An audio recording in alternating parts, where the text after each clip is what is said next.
Press वार्ता में हमारे साथ सभी सम्मानित पत्रकार साथीगण, हमारे यूथ डिपार्टमेंट के दोनों पदाधिकारीगण। साथियों, आज इस प्रेस वार्ता का उद्देश्य, आज हम एक ऐसे ऐतिहासिक अवसर का साक्षी बनने जा रहे हैं। सिर्फ ये मात्र एक प्रेस कॉन्फ्रेंस ही नहीं, बल्कि आने वाले महीनों में जो पद यात्रा होने वाली है,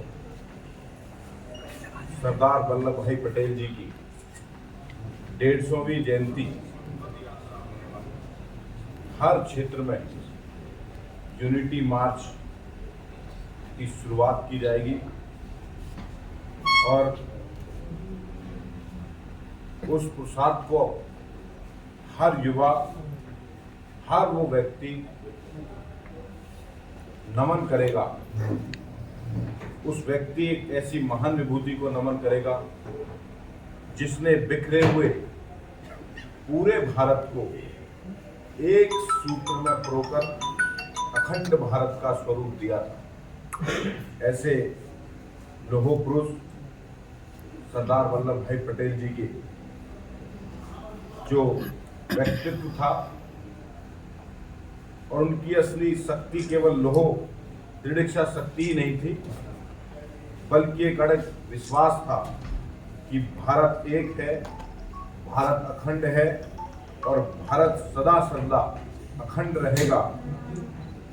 साथियों, वही विश्वास जिसे आज विकसित भारत 2047 के संकल्प के रूप में इस देश के प्रधानमंत्री नरेंद्र मोदी जी ने आगे बढ़ाने का संकल्प लिया है, उसी के निमित्त पूरे देश को इस 150वीं जयंती सरदार वल्लभ भाई पटेल जी की उस जयंती के रूप में ये भारत के लोग मनाएंगे। इसकी शुरुआत 6 अक्टूबर को ministry of youth affairs Bharat सरकार ने माई भारत पोर्टल के माध्यम से डिजिटल रूप से रीलों के माध्यम से हमारे युवा आने वाले समय पर एक रील जो हमारे युवा आजकल देखते हैं, उसको पूरे युवाओं के बीच कि सरदार वल्लभ भाई पटेल जी के व्यक्तित्व, सरदार वल्लभ भाई पटेल जी की दृढ़ इच्छा शक्ति, सरदार वल्लभ भाई पटेल जी के विचार, वो हर रील के माध्यम से इस प्रदेश और देश के युवा भर साथियों पर पहुंचेंगे। मैं ऐसा मानता हूं कि अगले 2 महीने में हर मोबाइल हो या हर डिजिटल प्लेटफॉर्म हो, हर जगह सरदार पटेल जी की एकता की बात हर युवा, हर वो व्यक्ति जो डिजिटल चीज़ें इस्तेमाल करता है, वो आपको करता हुआ दिखाई देगा। जब ये भारत एक राष्ट्र की नई ऊर्जा से भर उठेगा, हर 2 महीने बाद, इसके 2 महीने बाद सरदार पटेल जी के विचारों के साथ हर भारत के व्यक्ति पर पहुंचेंगे, ऐसा मेरा पूरा भरोसा है। ये यात्रा,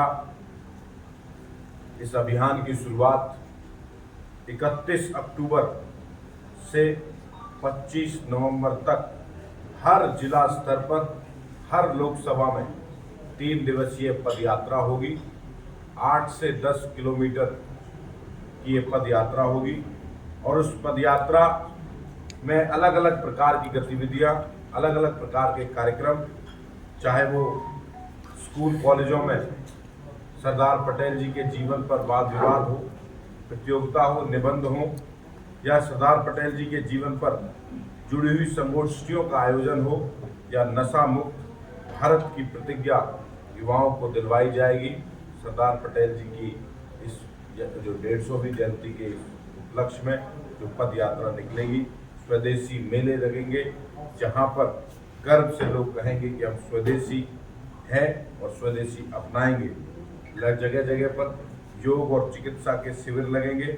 बड़े स्तर पर सरदार पटेल जी की 150वीं जयंती के उपलक्ष्य में बड़े स्तर पर स्वच्छता अभियान चलाया जाएगा।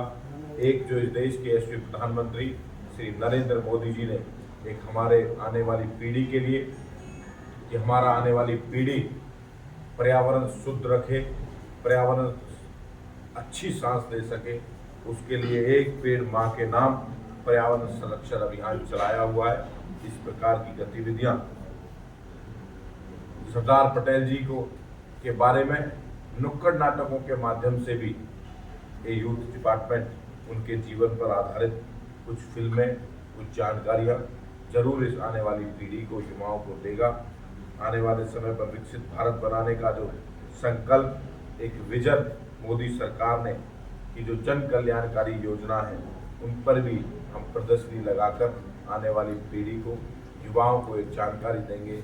जो विजन इस देश के प्रधानमंत्री नरेंद्र मोदी जी ने विकसित भारत में 2047 तक कैसे होगा, उसका विजन जो इस देश के युवाओं के सामने रखा है, उसकी तरफ भी मुझे लगता है कि बहुत अच्छे से एक मील का पत्थर ये पद यात्रा उसमें होगी। इसमें एनएसएस हो, एनसीसी हो, अलग अलग स्वयंसेवी संगठन, बड़े बड़े खिलाड़ी हों, इन्फ्लुएंसर हों, अच्छे यूट्यूबर हों, हमारे अभिनेता हों, हर प्रकार के लोग इस यात्रा में जुड़ेंगे। ये यात्रा पूरे भारत को एक एकता का, अखंडता का संदेश देगी। और हम सरदार पटेल जी के जीवन, किस प्रकार उन्होंने दृढ़ शक्ति से भारत को, सारी रियासतों को एक करने का काम किया, ये आने वाली पीढ़ी को, कुछ इतिहास ऐसे होते हैं जो पीढ़ी दर पीढ़ी पता होने चाहिए, उसकी जानकारी हम इस 150वीं जयंती सरदार पटेल जी के माध्यम से देखेंगे। और आपको पूरा लघु भारत इस पद यात्रा में जरूर दिखाई देगा, मुझे पूरा भरोसा है। आने वाले समय पर ये पद यात्रा एक ऐसा स्वरूप लेगी कि भारत इस पद यात्रा के माध्यम से पूरी उत्साह और ऊर्जा के साथ सरदार पटेल जी के जीवन को, उनके जिए हुए करे हुए कामों को, उनके बताए हुए पद चिन्हों पर चलता हुआ दिखाई देगा। इस यात्रा में 1 लाख से नए युवा, जिनका कोई राजनीतिक बैकग्राउंड नहीं है, यूथ आइकन्स भी अलग अलग जगह पर इस पद यात्रा से जुड़ने का काम करेंगे। ये यात्रा मैंने आपको बताई 31 अक्टूबर से लेकर 25 नवंबर तक चलेगी। 26 नवंबर को संविधान दिवस है। हर जिले से 2-2, 4-4 युवा निकलकर सरदार पटेल जी के जन्म करमसद से केवड़िया तक 150 किलोमीटर की ये पद यात्रा, ऐसे हर जिले के युवा 5-5 युवा निकलकर उस यात्रा में शामिल होंगे। ऐसी यात्रा का आयोजन भारत सरकार की यूथ अफेयर मिनिस्ट्री द्वारा, हरियाणा सरकार की यूथ अफेयर मिनिस्ट्री द्वारा, जिसमें सामाजिक संगठन से लेकर कॉलेज के युवा और स्कूलों के युवा तक इस कार्यक्रम में हिस्सा। Thank you.